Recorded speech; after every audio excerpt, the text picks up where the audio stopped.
Bismillahirrahmanirrahim. Assalamualaikum warahmatullahi wabarakatuh. Alhamdulillah, wassalatu wassalamu ala Rasulillah wa ala alihi wa sahbihi wa man tabi'ahu amma ba'du. Bapak Ibu, seperti biasa kita awali kajian tadabbur kita dengan membaca surat At-Tur insyaallah. Ayat 1 insyaallah sampai ayat kemarin ayat berapa? 20.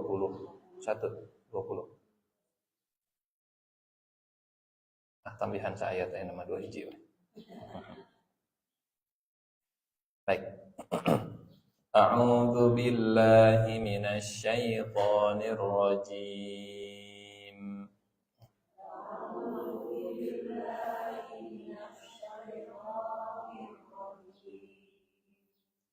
Bismillahirrahmanirrahim.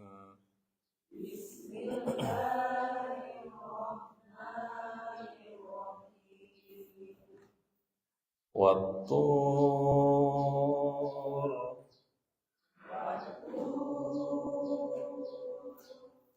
wa kitabim mastur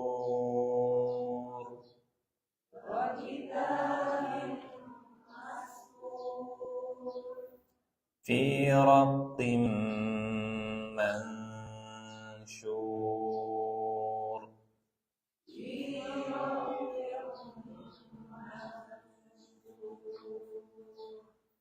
wal baitil ma'mur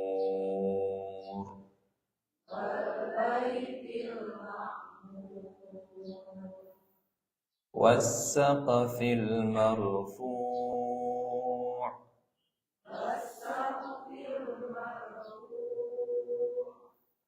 wal bahril masjur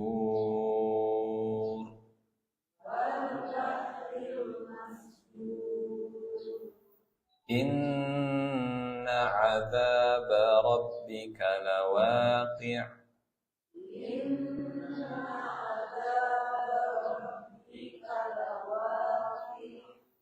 ma lahu min dafi'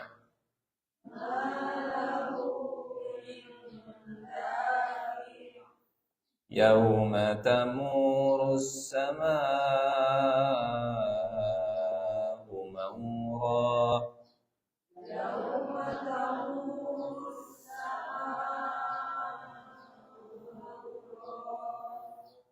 wa tasirul jibalu sayra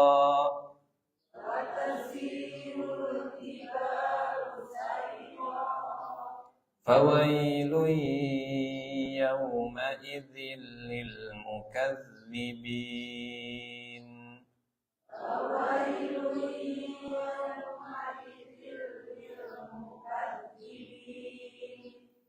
alladzina hum fi khawdin yal'abun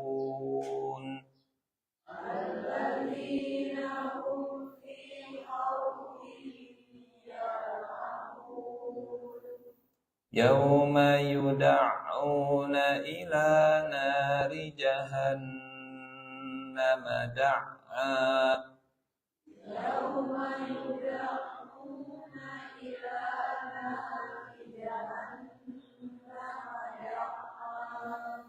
hadhihi an-narul lati kuntum biha tukadzibun.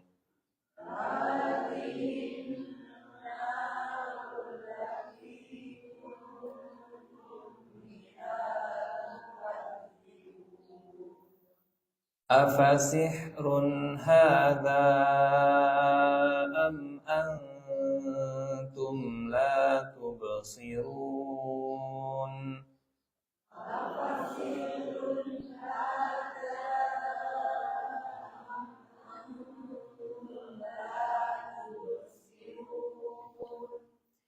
Islauha fasbiru aw la tasbiru sawa'un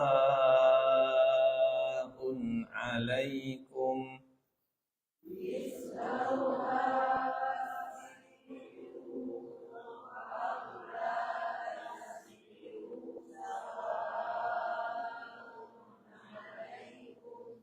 Innama tujzauna ma kuntum ta'malun.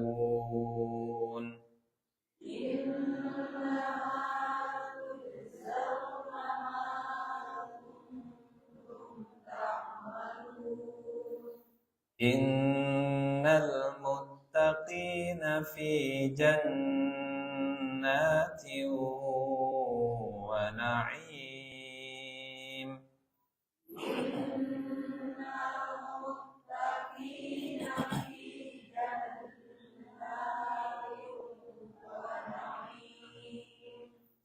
Fakihina bima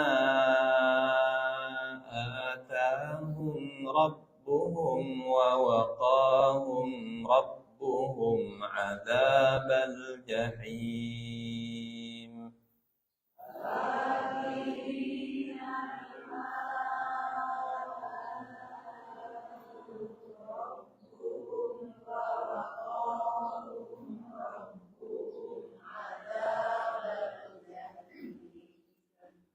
Kulu washrabu hani'an bima kuntum ta'malun.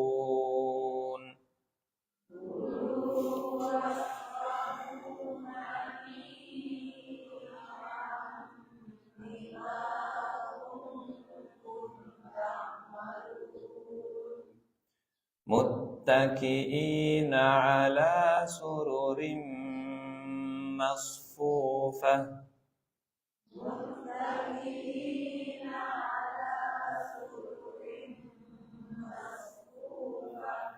Wa zawwajnahum bihurin 'ain.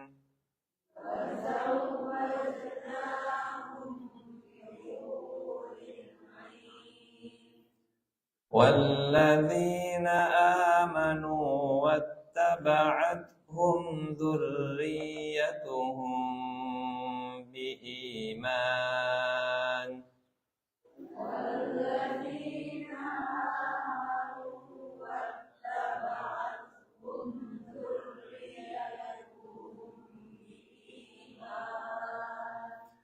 ألحقنا بهم ذريتهم وما ألتناهم من عملهم من شيء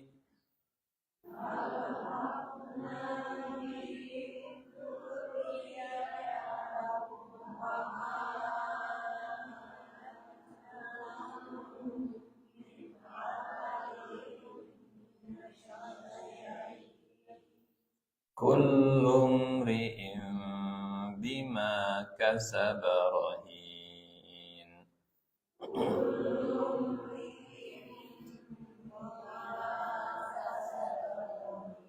Alhamdulillah. Bismillahirrahmanirrahim. Surat At-Tur ayat kedua, 3, 4, 5, 6 dan seterusnya insyaallah. Pertemuan terakhir, pertemuan kemarin, surat At-Tur ini atau At-Tur ya, mengingatkan tentang 3 hal yang di dalam Al-Quran berkaitan dengan Nabi Musa alaihissalam. Yang pertama, kisah diangkatnya Musa alaihissalam sebagai utusan Allah di Bukit Tur. Yang kedua, kisah Musa alaihissalam menerima Taurat selama 30 malam ditambah 10 malam.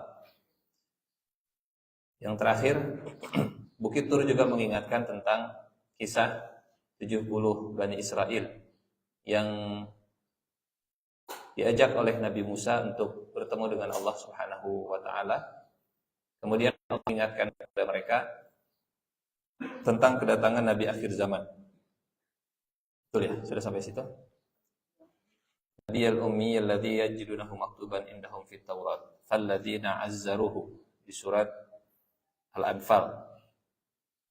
Azzaruhu wa nasaruhu. Maaf, Al-A'raf. 156-157. Allah berfirman kepada Bani Israel yang jumlahnya saat itu di atas bukit ada 70 orang.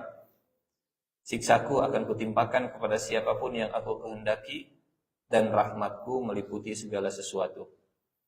Aku tetapkan rahmatku untuk orang yang bertakwa, yang menunaikan zakat, yang beriman kepada ayat kami, yaitu orang yang mengikuti Rasul, Nabi yang ummi, yang namanya mereka dapati tertulis di dalam Taurat dan Injil di sisi mereka, yang menyuruh mereka mengerjakan ma'ruf, melarang mereka mengerjakan mungkar, menghalalkan yang baik, mengharamkan yang buruk, membuang beban dan belenggu. Maka yang beriman kepadanya, yang memuliakannya, yang menolongnya, yang mengikuti cahaya terang yang diturunkan kepadanya, itulah orang yang beruntung. Sehingga saat At-Tur ini turun, atau saat membaca Wat-Tur juga berhubungan langsung dengan Rasulullah SAW yang sudah dijanjikan ribuan tahun lalu di atas gunung, di atas Tur, kepada Bani Israel, 70 Bani Israel bersama dengan Nabi Musa alaihissalam. Dan di ayat ke-10 Allah Subhanahu wa taala menyebut gunung dengan bahasa yang berbeda. Al-jibal wa tasirul jibalu sayra. Kalau Tur artinya gunung, kalau jibal artinya juga gunung, lalu apa bedanya antara gunung Tur dengan gunung Jibal?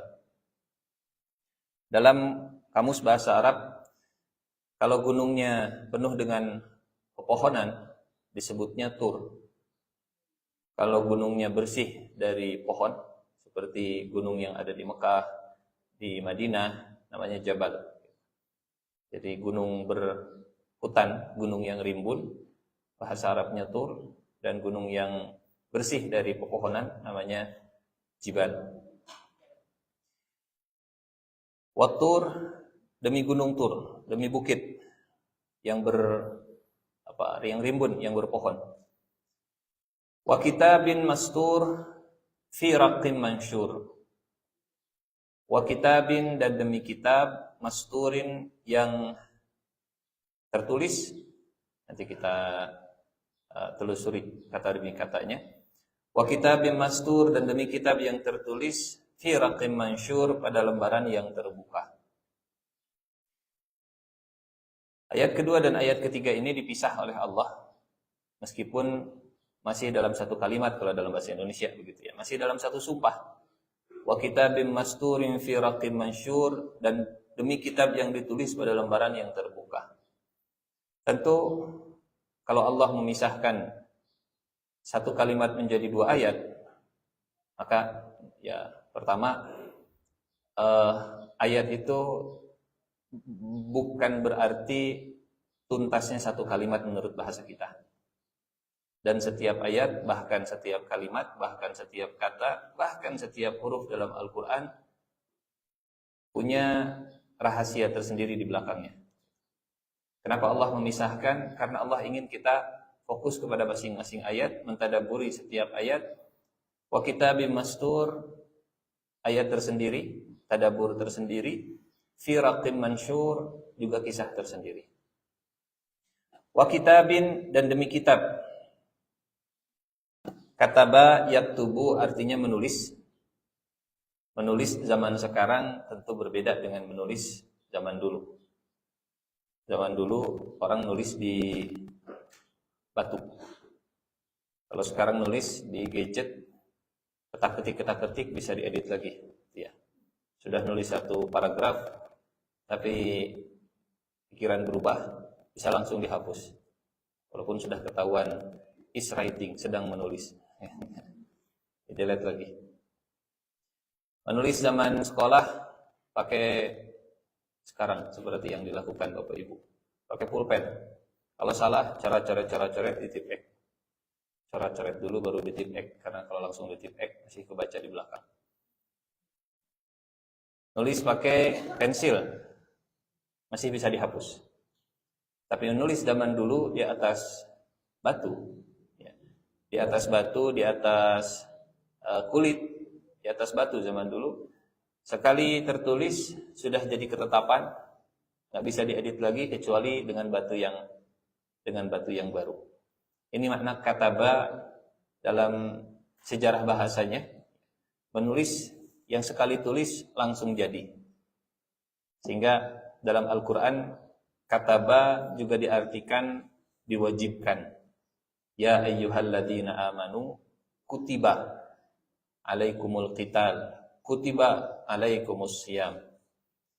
Terjemahan bahasanya dituliskan kepada kalian semua.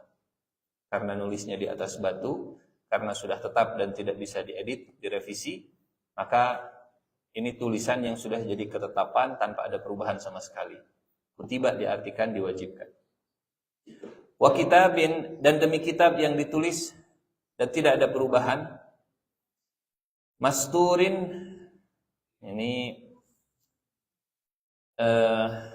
secara bahasa satoro itu artinya baris. Sater. Penggaris bahasa Arabnya mistar. Kalau main bola, bolanya kena mistar gawang. Penggaris bahasa Arabnya mistorotun. Dari bahasa Arab, mistoratun. Wasit juga dari bahasa Arab, wasaton, orang yang harusnya ada di tengah. Tidak pro ke Persib, tidak pro ke Persija. Wasit, tengah-tengah. Mistar artinya garis. Garis lurus, itu namanya satoro, mistar. Mistoroh penggaris. Wa kitabim mastur, dan demi kitab yang ada garis-garisnya. Yang kalau tertulis dalam kitab tersebut semuanya lurus seperti garis. Itu tulisan zaman TK, naik ke luhur, nah, yang nggak jelas begitu. Ini teh barisna ke mana? Kita mah dilatih, ya zaman dulu mah ada latihan buku elok, menulis supaya lurus. Nah, lurus seperti barisan. Ini Al-Qur'an, bahasa Al-Qur'annya mastur. Kitabin mastur. Bukunya, catatannya, tulisannya itu seperti garis. Lurus, baris, lurus, baris, lurus. Wa kitabin mastur. Dan Allah bersumpah dengan kitab yang tulisannya itu berbaris dengan rapih. Seperti garis lurus. Seperti buku yang hari ini kita miliki. Bahkan sampai hari ini juga ya Al-Quran yang kita lihat di depan. Ini garis lurus. Wa turu kitabim mastur fi raqim mansur wal baiti. Baris berikutnya Al-Ma'mur. Ini namanya mastur. Mastur. Kitab mana yang dimaksud oleh Allah Subhanahu wa taala yang digunakan sumpah di ayat ini? Kalau kita lihat tafsiran para ulama, memang ada banyak pendapat ya. Kalau kita lihat misalnya Ibnu Katsir saat menafsirkan ayat ini, kalau kata Ibnu Katsir wa kitabim mastur lauhul mahfuz. Yang kedua, wa kitabim mastur al-kutubul munazzalah al-maktubah allati taqra'u 'alan nasi jiharan. Buku yang diturunkan oleh Allah kepada manusia. Maksudnya wahyu-wahyu. Kitabim mastur ada yang menafsirkan lauhul mahfuz. Kitabim mastur juga ada yang menafsirkan wahyu ya. Ini tafsir At-Tabari. Kalau kata At-Tabari, beliau mengutip beberapa pendapat para ulama salafus saleh dulu. Wa kitabim mastur qala suhuf. Wa kitabim mastur adalah lembaran-lembaran yang Allah berikan kepada Nabi Musa, Nabi Ibrahim. Suhufi Ibrahima wa Musa. Ini pendapatnya Mujahid, Abi Najih dan seterusnya. Wa kitabim mastur al-maktub. Ya. Dan seterusnya. Ini pendapat atau tafsir At-Tabari. Tafsir Al-Wasit. Ini tafsirnya Tantawi. Wa kitabim mastur ay maktubun muttasiqul kitabah muntazimul huruf murattabul ma'ani. Kitabim mastur artinya kitab yang tertulis secara rapih, tulisannya rapih, tersusun istilah sekarang apa? Sistematis gitu ya. Surat demi suratnya itu disusun secara sistematis, ayat demi ayatnya tersusun sistematis, dan satu bagian dengan bagian yang lainnya sambung menyambung menjadi satu. Murattabul ma'ani, muntazimul huruf, muttasiqul kitabah. Tulisannya rapi, huruf-hurufnya disusun dengan baik, dan maknanya juga saling berkaitan. Tertib, murattabul ma'ani. Fal muradu bil kitab, yang dimaksud dengan al-kitab adalah al-maktub, yang tertulis. Wabil mastur, yang dimaksud dengan al-mastur adalah alladzi sutirat hurufuhu wa kalimatuhu tasdiran jamilan hasana. Ini kata kuncinya. Mastur itu jamilan hasana. Wa kitabim mastur, dan tulisan yang disusun dengan rapih dan indah. Makna kata mastur. Dan ya, kita juga lebih enak membacanya kalau tulisan kita rapi.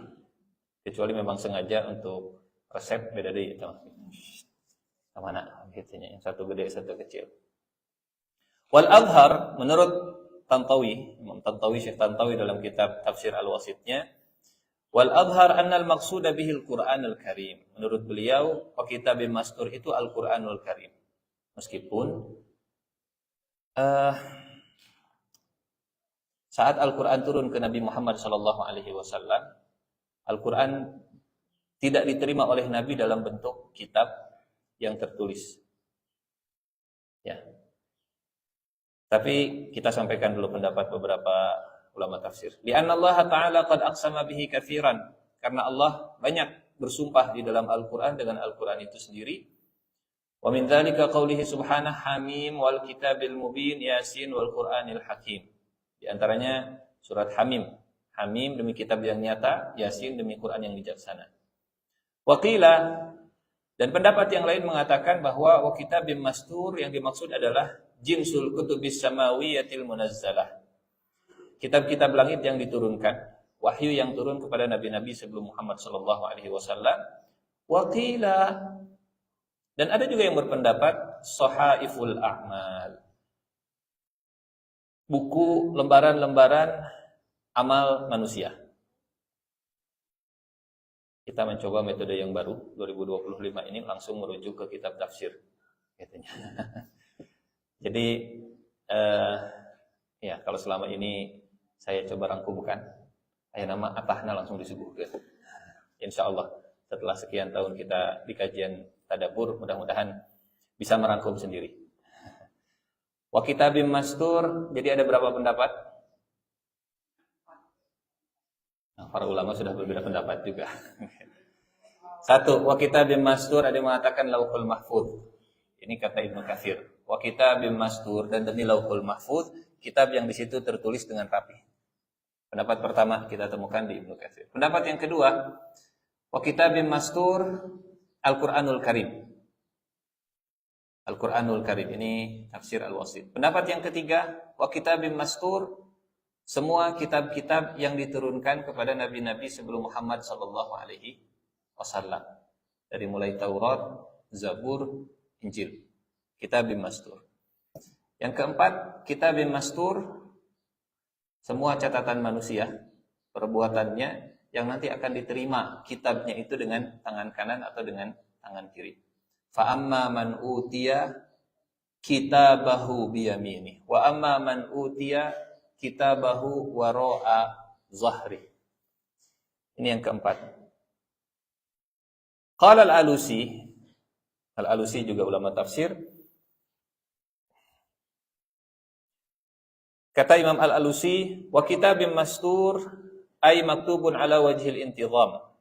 Kitabim mastur adalah tulisan yang disusun dengan sangat sistematis dan rapi.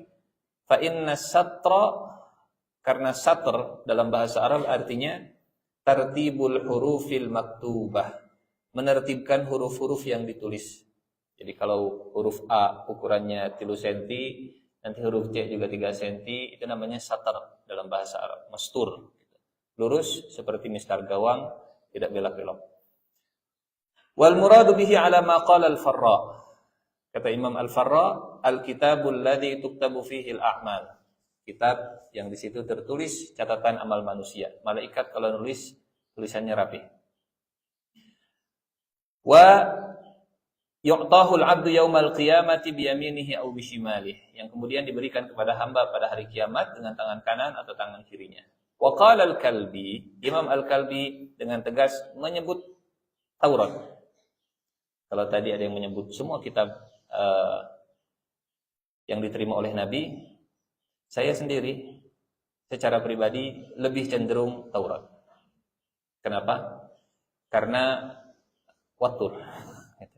Wattur, wa kitabim mastur, sistematis ayat sebelumnya dengan ayat berikutnya tanpa menutup pendapat, tanpa menafikan, menegasikan pendapat ulama yang lain yang mengatakan kitabim mastur Quran, kitabim mastur Lauhul Mahfuz dan seterusnya. Nanti kita akan coba susun semua pendapat para ulama tentang 5 sumpah, beberapa sumpah, ayat-ayat sumpah di surat At-Tur ini kita bagi jadi 2. Memaknai sumpah di surat At-Tur itu dengan pemaknaan apa yang ada di sekitar manusia.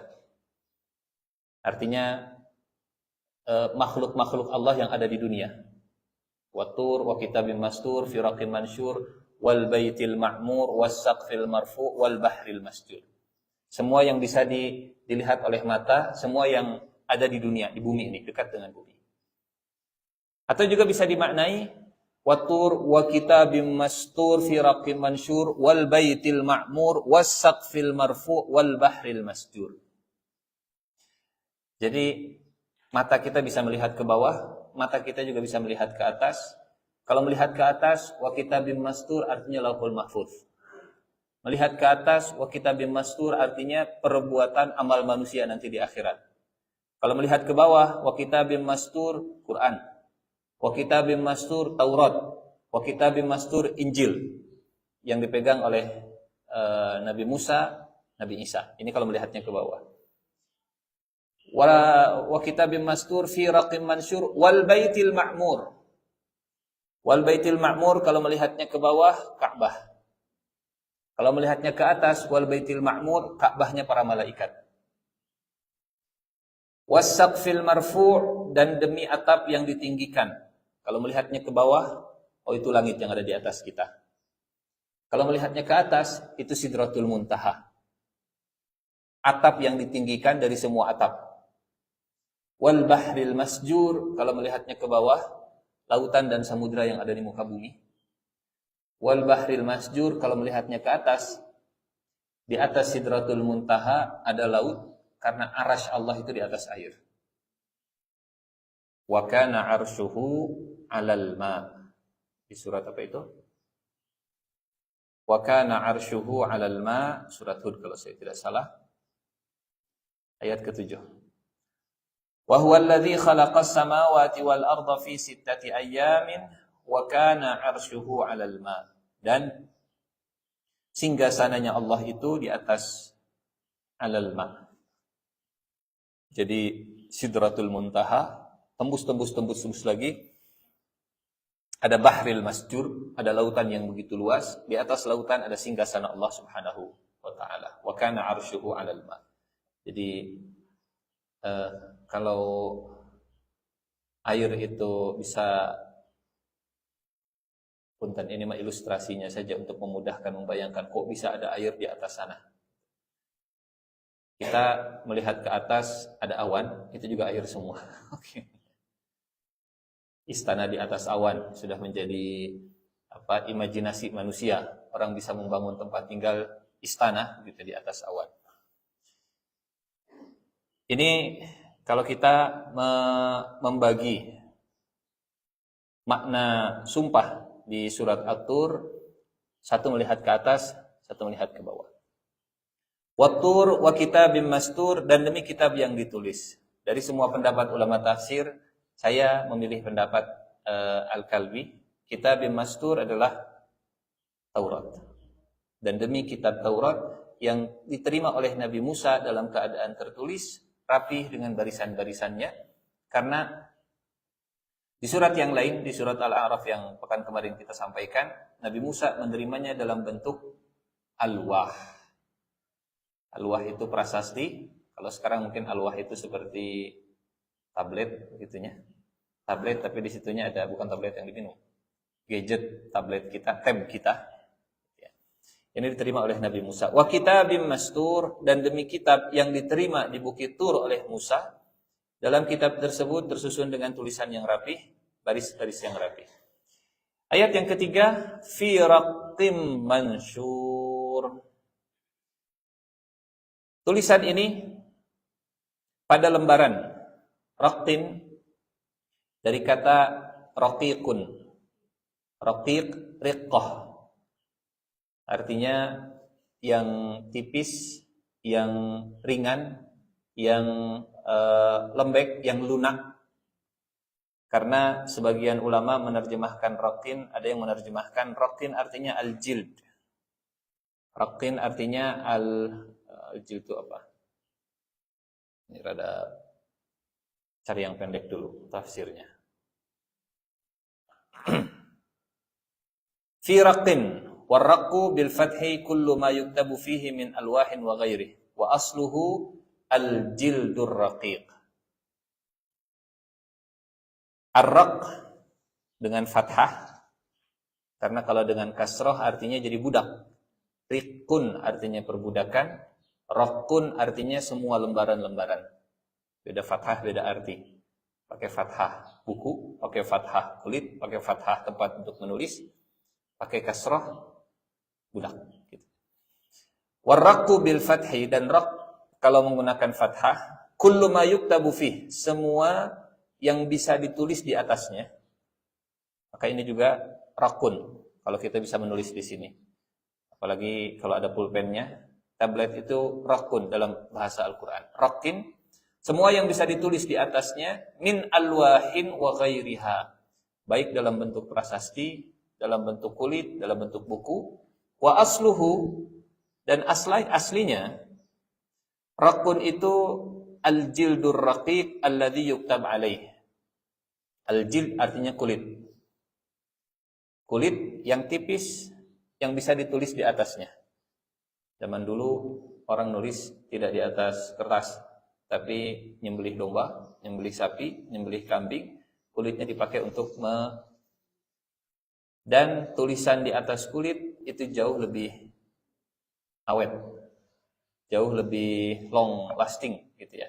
Jauh lebih aman dari kerusakan. Fi raqqin, di dalam kulit, di atas kulit, al-mansyur al-mabsud. Al-mansyur artinya yang terbuka. Punten. Allah Subhanahu wa taala menceritakan tentang Taurat. Sebutlah kitabim mastur ini Taurat. Wa kitabim mastur adalah Taurat. Fi raqqin mansyur, di kulit yang terbuka. Saat ayat ini turun, Rasulullah ada di Mekah atau di Madinah?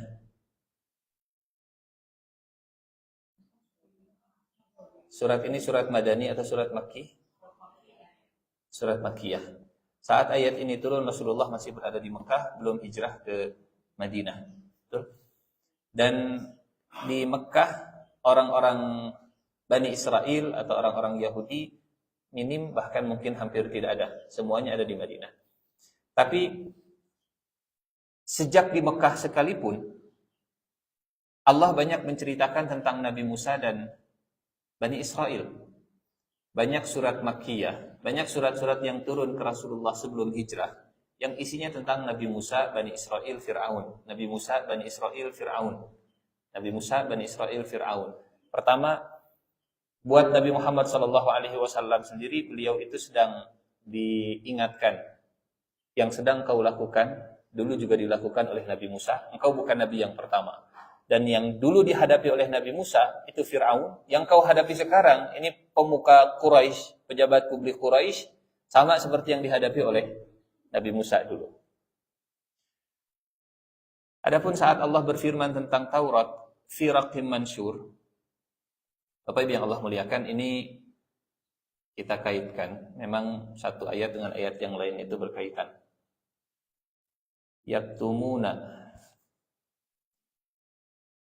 Kita lihat di surat Al-Baqarah ayat 146 misalnya. Al-Baqarah 159, Al-Baqarah 174. Saya mengumpulkan ayat-ayat di dalam Al-Quran yang Eh, kata kuncinya adalah mereka menyembunyikan. Katama yaktumu, mereka menyembunyikan. Jadi rabi-rabi Yahudi, ulama-ulamanya Yahudi, pemuka agama Yahudi, mereka ahli kitab. Tapi kitabnya itu digulung, disembunyikan, tidak boleh diakses oleh orang awam, kecuali harus lewat jalur mereka. Kalau Al-Quran mungkin begini, kalau umat Nabi Muhammad mungkin begini. Anda ini orang awam, Anda tidak boleh mengakses langsung ke Al-Quran, Anda harus tanya saya dulu baru ke Al-Quran. Kalau itu terjadi ke umat Nabi Muhammad SAW, artinya hanya sekedar mengulangi apa yang dulu pernah dialami oleh Bani Israel. Karena Al-Quran ini, tadi bahasa Al-Qurannya, mansyur, terbuka. Siapapun seharusnya bisa mengakses langsung ke Al-Quran. Tidak harus pakai perantara dulu. Idealnya demikian. Tapi yang dilakukan oleh Bani Israel, yang dilakukan oleh pemuka agama Yahudi, mereka menggulung banyak hal. Dan mereka melarang penganut agamanya, umatnya, kalian tidak boleh, ini sakral, tidak boleh diakses kecuali oleh para rabi-rabi, para pendeta, para ulama Yahudi, kalian nggak boleh. Sehingga ketika ayat ini turun, fi raqim mansyur, dalam lembaran yang terbuka. Harusnya ini terbuka sebagaimana Allah pertama kali memberikan kepada Nabi Musa, ini terbuka. Sederhananya begini. Kalau orang Yahudi mereka menutup-nutupi, misal surat Al-Baqarah ayat 146. Wa inna fariqam minhum la yaktumunal haqqa wa hum ya'lamun. Dan sesungguhnya sebagian di antara mereka ahli kitab banyak yang menyembunyikan kebenaran. La yaktumunal haqqa. Jadi kan yang namanya Yang namanya Old Testament, perjanjian lama dan perjanjian baru, itu ada banyak babnya. Kalau saya tidak salah ada 4 gitu. Ada Safar Takwin, ada Safar Furuj, ada kitab tentang kejadian, apalagi hijrah dan seterusnya lah begitu. Ada yang ditutup, ada yang digulung, ada yang disembunyikan oleh mereka, diketahui oleh pemuka agamanya, tapi dirahasiakan kepada umatnya. Al-Quran sudah mengingatkan, wa inna fariqam minhum la yaktumunal haqqa. Banyak di antara mereka, sebagian di antara mereka menyembunyikan kebenaran, padahal mereka mengetahui kebenaran. Dan kalau kita kumpulkan ayat yaktumun, ini 7 kali. Di surat apa lagi sekarang? Surat Al-Baqarah 159. Innal ladzina yaktumuna ma anzalna minal bayyinati wal huda min ba'di ma bayyanahu lin-nasi fil kitab ulaika yal'anuhumullah wa yal'anuhumul la'inun. Orang yang menyembunyikan apa yang telah kami turunkan. Kebiasaan pemuka agamanya orang Yahudi. Tidak boleh umatnya langsung mengakses kepada kitabnya, harus lewat mereka. Punten, saya ingin buat perumpamaan yang sehari-hari. Kita mau ke bengkel, tapi kita nggak punya latar belakang tentang dunia permesinan, perbengkelan, dan perotomotifan. Datang ke bengkel, kira-kira berapa persen peluangnya kita bakal ditipu dibanding kalau kita paham, punya akses ke literatur tentang otomotif saat kita kemudian datang ke bengkel. Kenapa umat zaman dulu begitu mudah dimanipulasi, ditipu, diselewengkan, disesatkan? Berawal dari akses yang tidak terbuka. Akses yang terbatas. Hanya orang-orang tertentu yang boleh megang Tauratnya. Hanya orang tertentu yang boleh membaca Tauratnya. Selain pemuka agamanya, selain ustadznya, selain kiai dan ulamanya, jangan coba-coba untuk menyentuh Al-Quran. Jangan coba-coba untuk menyentuh kitab suci. Jangan coba-coba untuk membacanya. Ini yaktumuna ma anzalna minal bayyinati wal huda. Ini makna fi raqqin mansyur. Seharusnya lembaran ini terbuka untuk umum, siapapun boleh membacanya, siapapun boleh. Pernah ini. Fa'tu bit Taurati fatluha. Di surat apa itu? Qul fa'tu bit Taurati fatluha in kuntum shadiqin. Fa'tu bit Taurati fatluha. Surat Al-Imran ayat 93. Ini termasuk kebiasaan pemuka Yahudi yang yaktumuna, menyembunyikan dan tidak, kalau bahasa sekarang transparan. Tidak terbuka, tidak transparan. Jangan sampai umat Nabi Muhammad SAW ya, mengulangi langkah demi langkah, jejak demi jejak kebiasaan Bani Israel, umat-umat sebelum kita yang tidak transparan dengan apa yang ada di dalam Al-Quran. Atau tidak transparan dengan hukum, tidak transparan dengan berbagai pendapat yang ada. Karena kita percaya dengan A, dan kita tidak transparan bahwa ada pendapat yang lain yang mengatakan dengan pendapat yang berbeda misalnya. Ini namanya yaktumun. Saya pegangannya ini. Tapi kita tidak transparan bahwa ada juga pendapat ulama yang lain yang berbeda dengan saya. Ini yaktumun.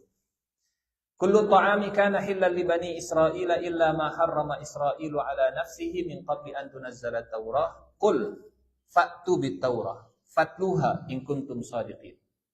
Semua makanan halal bagi Bani Israel, kecuali yang sudah diharamkan oleh Israel untuk dirinya sendiri sebelum Taurat diturunkan.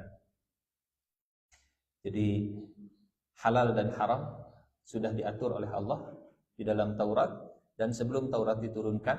Tapi Bani Israel, orang-orang Yahudi, mereka halal dan haramnya suka-suka rabinya.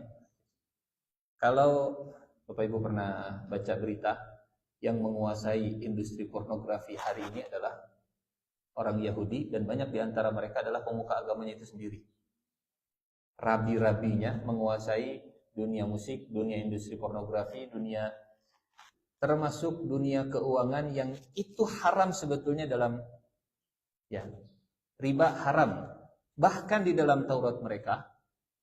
Tapi ya tadi halal dan zina dan seterusnya haram dalam kitab suci mereka.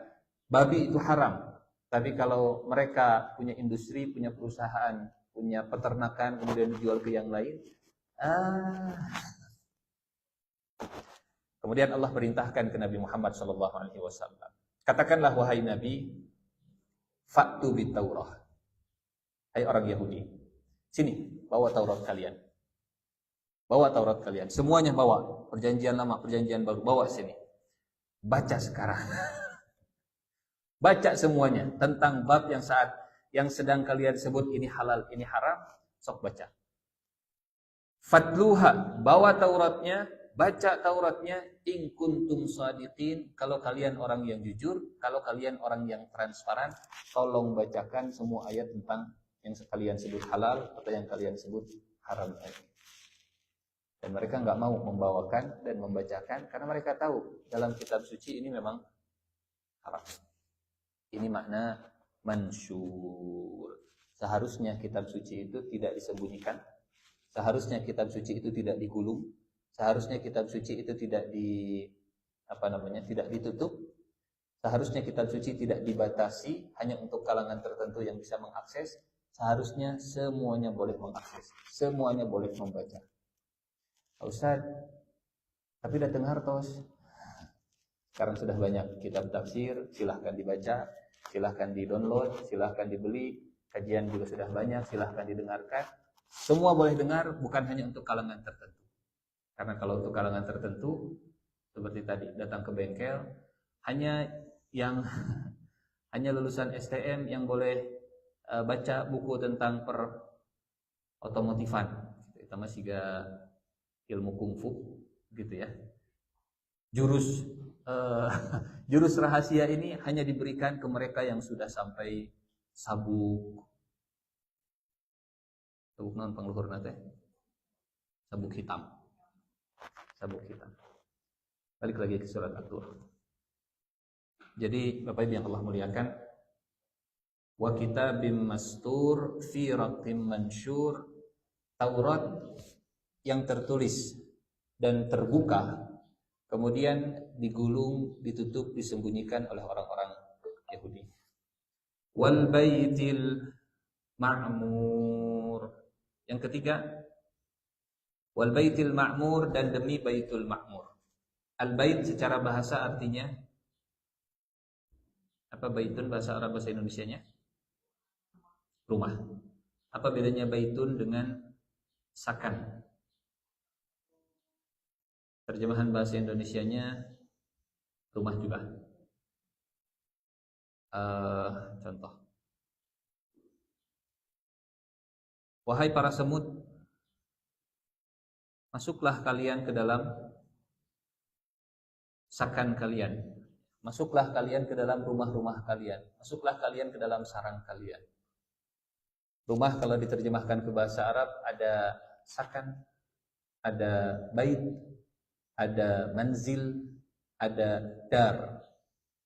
Darun di Al-Quran ada dar atau diar, itu juga artinya sakan.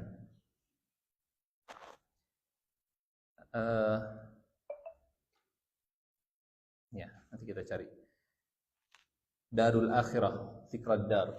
Kalau diterjemahkan ke bahasa Indonesia, 4 kata ini: dar rumah, manzil rumah, sakan rumah, bait rumah. Tapi dalam bahasa Arab, dalam Al-Quran khususnya, setiap kata itu punya makna yang spesifik. Dar, daro yaduru dauran, tempat orang beredar dan berputar. Kalau aktivitasnya berputar di sekitar rumah, maka itu namanya darun. Kalau sehari-harinya ada di rumah, maka rumah itu bahasa Arabnya dari. Ini rumah saya, tempat saya live TikTok, tempat saya shop online, tempat saya beraktivitas, tempat saya mengajar, tempat saya bercengkrama, tempat saya dapat duit. Kalau rumah itu tempat dia berputar, itu namanya darun. Kalau rumah itu tempat kita mendapatkan ketenangan batin, namanya sakan, dari kata sakinah. Kalau di luar pusing, datang ke rumah tenang, maka rumah itu dinamakan sakan. Tapi kalau pulang ke rumah masih pusing juga, itu namanya naon? Dar. Dor berarti. Darun tempat beredar, tempat berputar. Daurun itu berputar. Sakan tempat yang nyaman. Hingga kata ya, semut itu mereka akan memilih tempat yang memang mereka nyaman di sana. Ya ayyuhan namal udkhulu masakinakum, dari kata sakinah. Yang ketiga, manzil. Manzil itu tempat kita turun, dari kata nazala yanzilu. Kita apa? Kalau dulu naik onta gitu ya. Dulu naik onta, di mana tempat kita beristirahat, di mana kita turun dari onta ini, di sana, itulah namanya manzil. Turun dari onta, turun dari pesawat, turun dari mobil, kemudian itu rumah saya, itu namanya manzil. Tempat saya turun dari kendaraan, ini manzil. Yang terakhir, bait. Kalau gedungnya, kalau bendanya, kalau tempatnya dan alamatnya boleh jadi sama. Tapi penyebutannya itu punya makna tersendiri. Kalau bait itu dari kata bata yabitu mabitun. Apa artinya mabit? Mabit, makan, bincang-bincang, tidur. Mabit itu menginap artinya, gitu ya. Kalau kita menginapnya di sana, setiap malam kita tidurnya di sini, itu namanya bait. Kalau setiap saya turun dari kendaraan, setiap saya turun dari alat transportasi selalu ke situ, itu namanya manzil. Kalau di situ tempat saya beredar, itu namanya dar. Kalau di situ saya mendapatkan ketenangan, itu namanya sakan. Bahasa Indonesianya rumah semua. Rumah, darun rumah, sakan rumah, manzil rumah, baitun juga rumah. Nah, Kita balik lagi. Wal baitil ma'mur. Dan demi bait. Kalau mendengar kata bait, yang terbayang siang atau malam? Malam. Karena dari kata bata yabitu, menginap, bermalam. Wal bait, rumah di mana di malam hari kita berada di sana. Al ma'mur. Apa artinya ma'mur? Sudah jadi bahasa Indonesia. Makmur. Makmur itu bahasa Arab, ma'mur. Cuman karena lidah kita susah, tenggorokannya hese, makhrajnya rada hese, ma'mur. Demi kemakmuran rakyat. Rakyat juga dari bahasa Arab. Ra'iyah. Kullukum ra'in wa kullukum mas'ulun an. Pernah mendengar hadis setiap kalian adalah pemimpin dan kalian akan ditanya tentang kepemimpinannya? Nah, ini nama di dia gini. Kullukum ra'in. Setiap kalian adalah pemimpin. Ra'in. Wa kullukum mas'ulun an ra'iyatihi. Ra'iyah. Akhirnya jadi rakyat. Aslinya ra'iyah. Ra'iyah. Cuman ya pada hese makhrajnya di tenggorokan kita gitu ya. Ma'mur, makmur. Apa artinya ma'mur? Sejahtera. Ma'mur.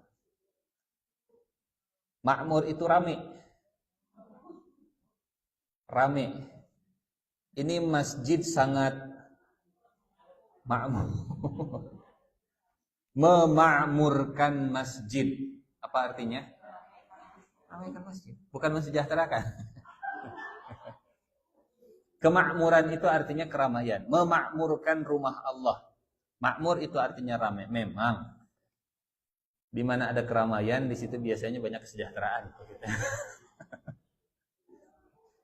Kalau ada lockdown, orang nggak berkumpul, ekonomi juga terpengaruh. Di tengah keramaian, ya normal lah.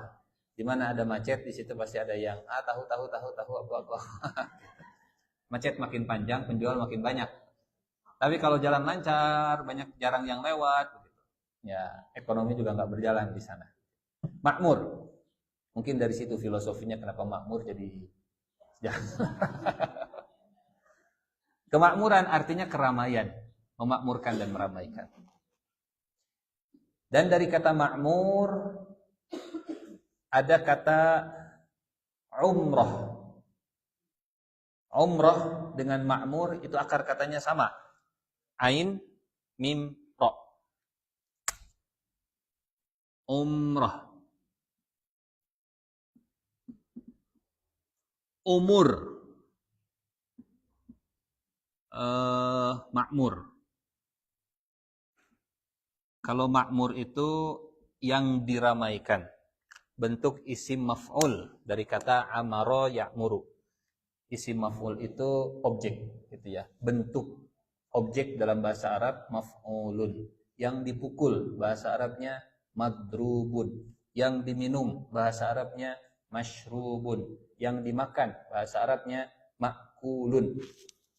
Yang diramaikan, yang dimakmurkan ma'murun. Bentukan isim maf'ulnya. Umrah itu artinya memakmurkan. Kalau kita mau umrah, artinya kita sedang memakmurkan Masjidil Haram. Makanya kalau belum bisa memakmurkan Masjidil Haram, kita bisa dapat pahala umrah dengan memakmurkan masjid yang ada di sekitar kita. Yang amalannya disebut dengan salat syuruk gitu ya. Subuh, zikir, syuruk. Pahalanya memakmurkan. Umur disebut umur. Berbeda dengan ajal. Kalau ajal itu garis finish. Ajal itu garis finish. Kalau umur itu dari lahir sampai garis finish, itu yang disebut dengan umur. yang tidak bisa dipindah-pindah garis finishnya. Betul? Tapi antara start dengan garis finish itu bisa beragam. Makanya barang siapa yang umurnya ingin hadis tentang silaturahmi. Umurnya bukan ajalnya. Kalau ajal itu nggak bisa didahulukan, nggak bisa dikedepankan, nggak bisa dikebelakangkan. Tapi mengisi umur, ada yang ajalnya usia 70, tapi umurnya cuma sampai 60. Ada yang ajalnya 60, tapi umurnya cuma sampai 40. Dia meninggal di usia 70. Tapi makmurnya hidup dia, sehatnya, ramenya, dinamika dan seterusnya, itu cuma sampai usia 50, padahal meninggal usia 70. Maka 50 sampai 70 itu seperti orang mati sebelum mati. Jadi kita ingin dipanjangkan umurnya sampai ke ajalnya.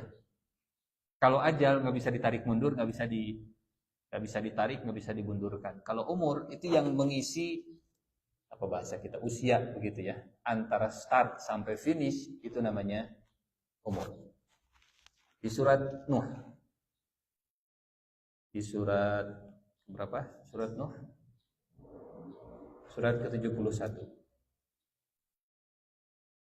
Yaghfir lakum min dzunubikum wa yu'akhirkum ila ajalin musamma inna ajalallahi idza jaa la yu'akhkhar. Sembahlah Allah, bertakwalah kepada Allah, dan taatlah kepadaku, maka Allah mengampuni dosamu dan menangguhkan engkau sampai ajal yang ditentukan. Sesungguhnya ajal Allah, ketetapan Allah kalau datang tidak bisa ditangguhkan. Kalau tidak teliti memahaminya, pasti akan menganggap ini kontradiksi. Ditangguhkan sampai ajal, tapi ajal kalau sudah datang nggak bisa diundurkan lagi. Maksudnya yang tadi kita sampaikan, kalau ajalnya di usia 70, maka umurnya itu akan dipanjangkan sampai usia 70, sehat walafiat, sampai ajalnya datang.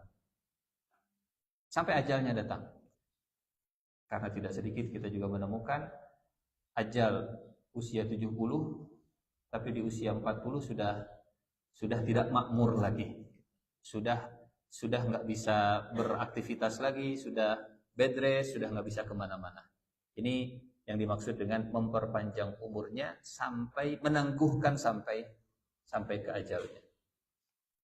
Wa yu'akhirkum ila ajalin musamma inna ajalallahi idza jaa la yu'akhkhar law kuntum ta'lamun. Balik lagi ke wal baitil ma'mur. Makna yang pertama baitil ma'mur, kalau mau dilihat ke kitab tafsir juga kita lihat bisa. Makna yang pertama baitil ma'mur, kita lihat Ibnu Katsir. Kata Ibnu Katsir dalam hadis, qala fi haditsil Isra, sabata fi sahihaini anna Rasulullah sallallahu alaihi wasallam qala fi haditsil Isra ba'da mujawazatihi ila sama'is sabi'ah. Dalam hadis sahih Rasulullah ketika Isra menceritakan setelah beliau melewati langit yang ketujuh, thumma rufi'a bi ilal baitil ma'mur wa idza huwa yadkhuluhu fi kulli yawmin 70,000 la ya'uduna ilaihi akhiru ma 'alaihim. Kemudian aku diangkat, rufi'a bi. Perhatikan redaksi kalimatnya, bukan aku naik, tapi aku diangkat. Perumpamaannya seperti bayi yang digendong bapaknya naik ke rooftop lantai 7, yang mencet liftnya itu bapaknya bukan bayinya. Aku diangkat. Hingga kalau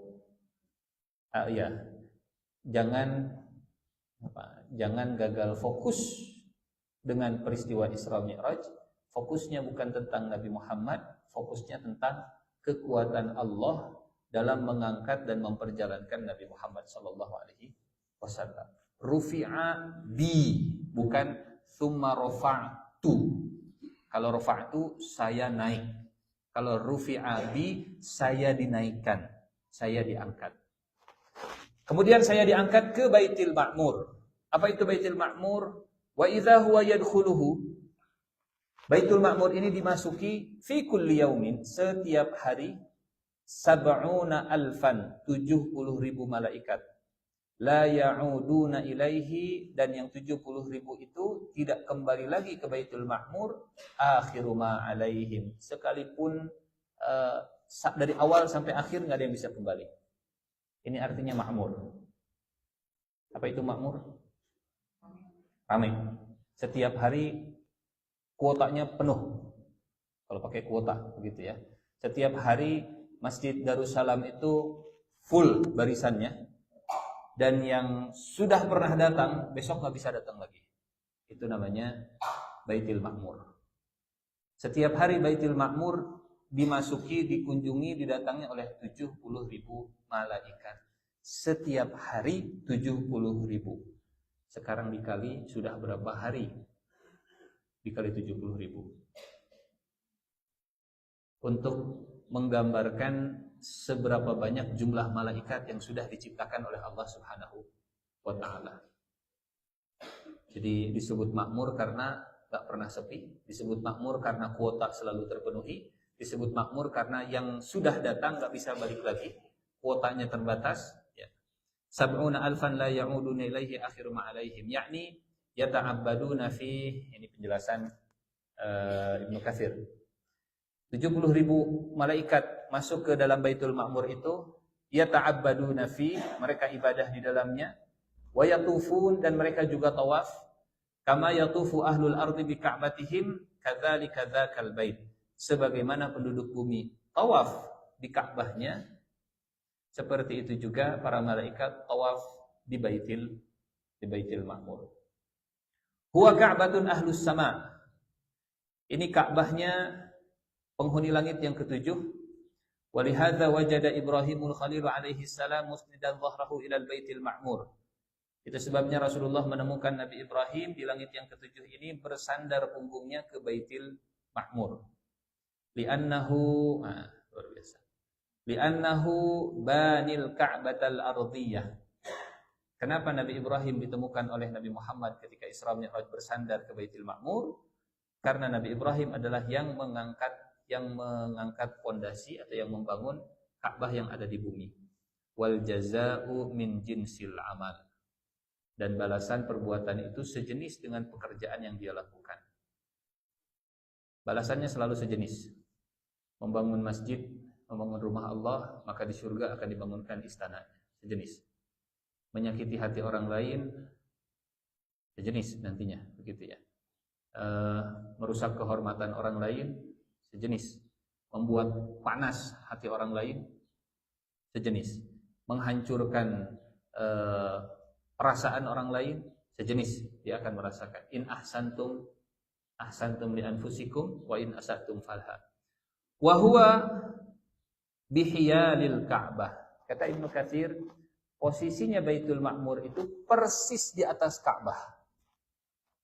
Bihiyalil Ka'bah wa fi kulli sama'in baitun yata'abbadu fihi ahlu. Jadi ini sekali lagi saya hanya menyampaikan apa yang disampaikan oleh Ibnu Katsir. Wa fi kulli sama', langit ada berapa? 7. Wa fi kulli sama', di setiap langit, baitun, ada rumah. Yata'abbadu fihi ahluha, setiap penghuni satu lapis langit mereka akan beribadah di rumah tersebut. Kalau di bumi setiap orang itu datangnya ke Ka'bah, di langit 1 ada baitnya tersendiri, langit 2 ada baitnya tersendiri. Adapun di langit yang ketujuh namanya Baitul Ma'mur, 70.000 malaikat. Tapi jangan tanya saya, kalau Pak Ustadz, kalau di lantai 70.000 berarti lantai genap 50.000. Saya tidak tahu kalau bab jumlahnya.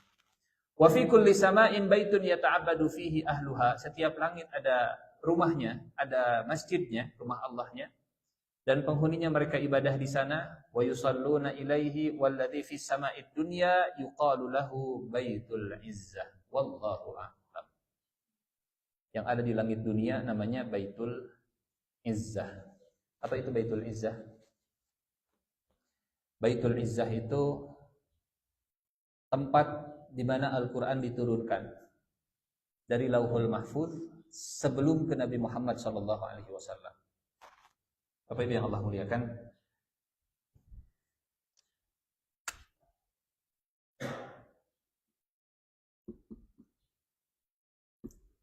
saat Allah menurunkan Al-Quran,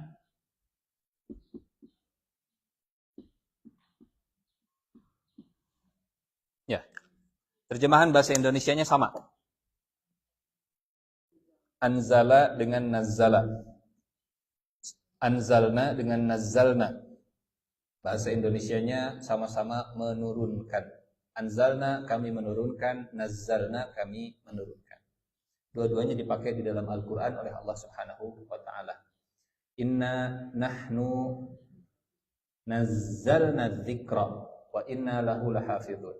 Inna anzalnahu fi lailatul qadar. Saya sekali lagi cenderung ke pendapat yang mengatakan dalam Al-Quran itu tidak ada yang namanya sinonim. Beda kata, beda maksud. Beda kata, beda pesan yang ingin disampaikan.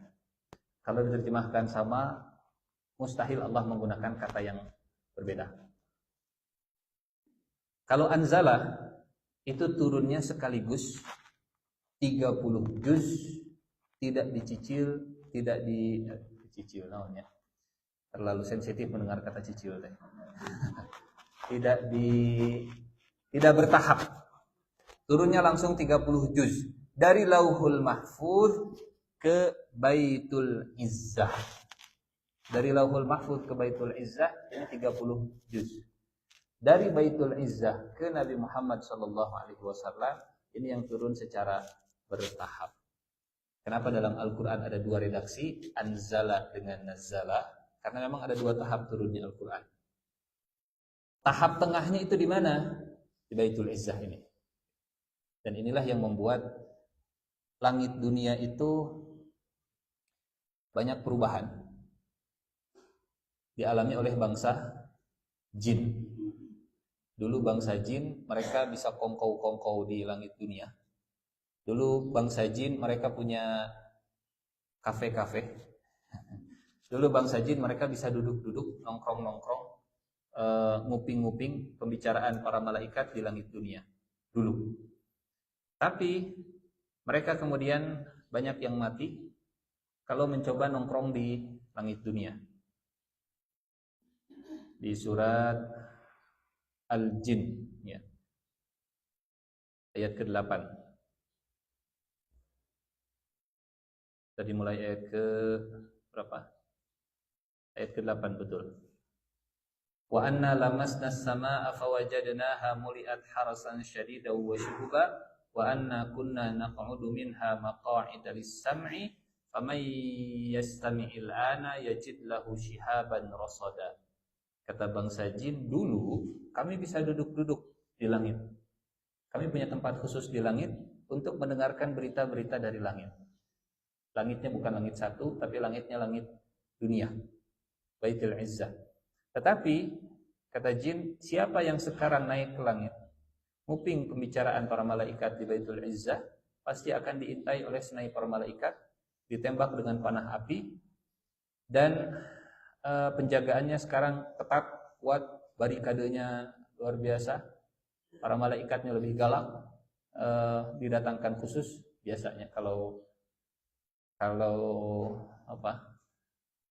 aparat didatangkan dari kota yang berbeda, itu bisa lebih tegas dibanding kalau aparat yang sudah kenal dengan warga sekitar. Karena sudah kenal, kadang suka rada ewuh pakai ewuh, supaya bisa lebih kencang dari tempat yang lain didatangkan. Ini sistem yang dipakai juga di langit. Biasanya enggak, biasanya normal-normal saja. Malaikat mendengarkan, kita mendengarkan omongan malaikat. Kok sekarang rada galak, kayak sniper segala macam. Ternyata perubahan di langit ini karena Allah menurunkan Al-Quran dari Lauhul Mahfuz ke Baitul Izzah, supaya Al-Quran tidak bocor di kuping. Menguping kan berarti. Kalau menguping kan bahasa aktifnya. Bahasa pasifnya berarti di kuping gitu ya. Supaya di Baitul Izzah ini nggak ada yang bocor. Nah, di akhir surat Al-Jin Allah menyebut alimul ghaibi fala yudhiru ala ghaibihi ahada illa man irtada min rasulin fa innahu yasluku min baini yadayhi wa min khalfihi rasada. Allah menjaga, memberikan penjagaan malaikat di muka, di depan dan di belakangnya. Jadi saking amannya. Karena kalau satu berita bocor ke jin itu akan menambah 9 kali lipat dari kata-katanya, sehingga orang itu bingung, intinya benar atau salah. Kebiasaan, kata Rasulullah begini, dulu jin itu mereka biasa mendengarkan berita malaikat. Kemudian dari atas mereka turun ke jin yang di bawah, kemudian yang jin di bawah sampaikan ke manusia, kepada dukun, dukun kemudian menyampaikan ke orang-orang lain, tapi sudah ditambah dengan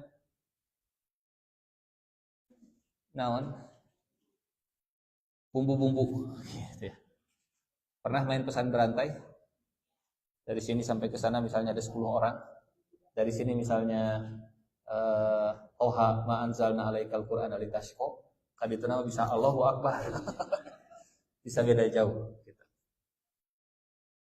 Jadi dijaganya Al-Qur'an oleh Allah dari Lauhul Mahfuz ke Baitul Izzah kemudian lengkap semuanya. Dari Baitul Izzah turun ke Rasulullah, Jibril turun ke Rasulullah, di depan, di belakangnya semuanya ada malaikat penjaga supaya enggak bocor ke sana ke situ. Frekuensinya itu supaya enggak disadap, kalau bahasa kita sekarang, supaya aman. Balik lagi ke surat At-Tur, wal baitil ma'mur. Makna yang pertama Baitil Ma'mur adalah rumah yang ada di langit ketujuh, yang ramai setiap harinya 70.000 malaikat mengunjungi dan nggak bisa datang lagi. Makna yang kedua, Baitul Ma'mur. Baitul Ma'mur ini juga ditafsirkan Ka'bah.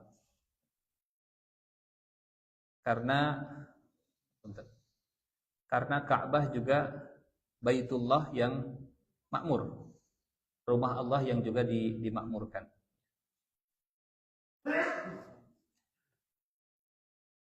Dalam tafsirnya At-Tantawi, tafsir Al-Wasit, wa qawluhu wal baitil ma'mur huwa baitun fis sama'is sabi'ah tatufu bihil malaikah bi amrillah. Baitul Ma'mur adalah langit, rumah di langit yang ketujuh. Rumah Allah di langit yang ketujuh, tempat tawafnya para malaikat yang tadi kita sampaikan. Waqila, yang di bawah. Waqila, dan ada juga yang berpendapat bahwa Al-Baitul Ma'mur huna, yang dimaksud dengan Baitul Ma'mur di ayat ini adalah Al-Baitul Haram, Masjidil Haram. Wa samma bidzalika li'annahu ma'murun bil hujjaji wal ummar. Dinamakan Ka'bah Baitul Ma'mur karena dia dimakmurkan, diramaikan oleh jamaah haji dan jamaah umrah. Nah, silahkan mau pilih yang mana. Mau tafsir yang di langit ada landasannya, ada hadisnya. Mau tafsir bahwa Baitul Ma'mur itu Mekah juga boleh. Saya lebih cenderung Baitul Ma'mur Ka'bah. Wat-Tur wa kitabim mastur, Taurat yang diterima oleh Nabi Musa. Fi raqim mansyur, terbuka, bisa diakses oleh semuanya. Wal baitil ma'mur, Ka'bah. Nabi Musa menerima kitab Tauratnya di Tur. Nabi Muhammad sallallahu alaihi wasallam menerima wahyunya di Mekah, di Baitil Ma'mur, di kota suci.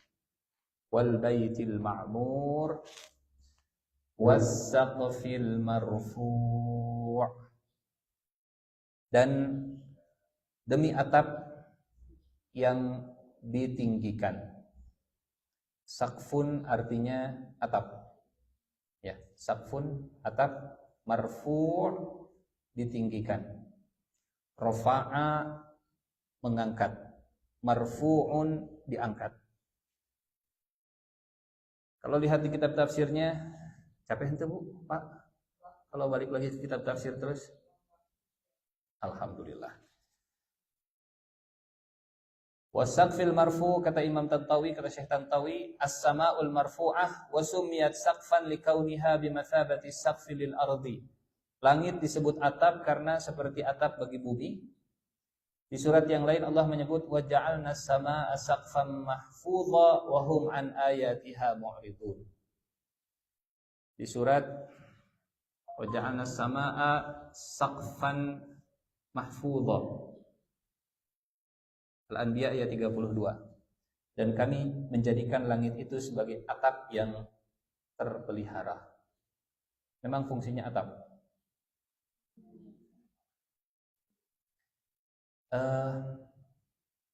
Ini punten.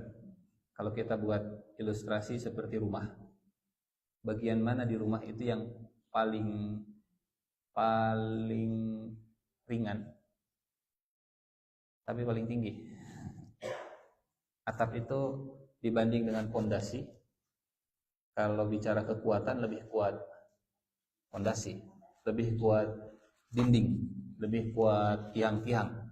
Atap itu paling lemah, tapi dia ada di atas. Dia ada di atas, dia kelihatan dari mana-mana, dari ujung, dari jauh dia kelihatan, tapi sebetulnya dia paling ringkih, paling mudah untuk jatuh kalau tidak ditopang oleh tiang-tiang di sekitarnya. Betul? Ini kalau nggak ada tiang, atap nggak akan bisa berdiri. Itu ciptaan manusia. Ciptaan manusia, atap itu harus ada pondasinya. Kalaupun nggak ada pondasi, harus ada dinding yang menopangnya. Tanpa dinding, atap rubuh. Tanpa dinding, atap rubuh. Kalau dalam struktur organisasi memeren itu top management, ya middle management. Nah, ini yang di bawahnya memang kelihatan di atas, tapi kalau nggak ada yang menopang di tengahnya, dia pasti bakal jatuh. Itu ciptaan manusia, itu struktur organisasi manusia, tapi ciptaan Allah Subhanahu wa taala, atapnya tidak butuh tiang. Bi ghairi amadin tarawunaha. Kalian lihat atap tanpa tiang. Allahul ladzi rafa'as samawati bighairi amadin tarawunaha. Surat ke-13. Allah lah yang meninggikan langit tanpa tiang, sebagaimana yang bisa kalian lihat. Kenapa Allah menyebut tanpa tiang? Bandingkan dengan atap yang biasa dibuat oleh manusia, tidak ada tiang, tidak bisa ada atap. Gak mungkin bisa ada atap kalau tidak ada tiangnya. Jadi atap yang dibuat oleh Allah Subhanahu wa taala itu tidak membuat kita jadi repot. Punten, sehebat-hebatnya manusia bikin masjid, siga di Masjid Al-Jabar misalnya teh begitu ya. Gede, lebar, tapi tetap di ujungnya mah harus ada tiang. Masjid mana lagi? Masjid Salman, lebar, tapi tetap di ujungnya ada tiang. Walaupun di tengahnya tidak ada tiang, tapi di samping-sampingnya tetap ada tiang. Tapi ciptaan Allah tidak perlu tiang. Bi ghairi amadin. Kalau langit perlu tiang, kira-kira di mana? Ayo teh tiang naon Pak Ustaz? Ieu teh nyambung ka langit untuk menyangga langit. Itu naon? Itu ke tiang ka langit, di bulan ka langit, di matahari ka langit, di bumi ka langit. Tidak perlu ada tiang. Dan Allah menyebutnya saqfan mahfudha, langit yang terjaga, langit yang ditinggikan tanpa harus pakai tiang. Jadi jangan khawatir selama Allah yang menjaganya, selama Allah yang mengangkatnya. Antazula. Surat Fatir ayat ke-41. Innallaha yumsikus samawati wal arda an tazula. Kok bisa Pak Ustaz? Allah menciptakan langit tanpa tiang, padahal manusia harus pakai tongkat, pakai tali. Kalau tenda mah harus pakai tongkat di tengahnya, gitu ya. Kalau ini harus pakai dinding di sampingnya. Kok bisa langit yang diciptakan oleh Allah tanpa tiang? Karena Allah yang menggenggamnya. Karena Allah yang megang. Punten, ilustrasi saja ini, ilustrasi sederhana. Kita punya anak, mereka lagi bikin rumah-rumahan, tapi minta tolong, papa tolong pegangin ini atapnya. Kita pegangin atapnya, mereka bikin bikin kamar, bikin rumah-rumahan, tapi nggak dibuat tiangnya. Papa tolong pegangin dong atapnya. Kita pegangin atapnya. Selama kita masih pegang atapnya, maka mereka masih ternaungi. Tapi kalau sudah papa capek, papa pegangin dulu, papa capek, dilepas, jatuh semuanya. Innallaha yumsikus sama wati wal arda antazula wala in zalata in amsakahuma min ahadim min ba'di. Dan jika keduanya lenyap, tidak ada seorang pun yang dapat menahan keduanya selain Allah. Kalau bukan Allah yang menahan, kalau bukan Allah yang menggenggam, hancur. Apa yang Allah muliakan? Kenapa Allah menceritakan tentang langit di ayat ini?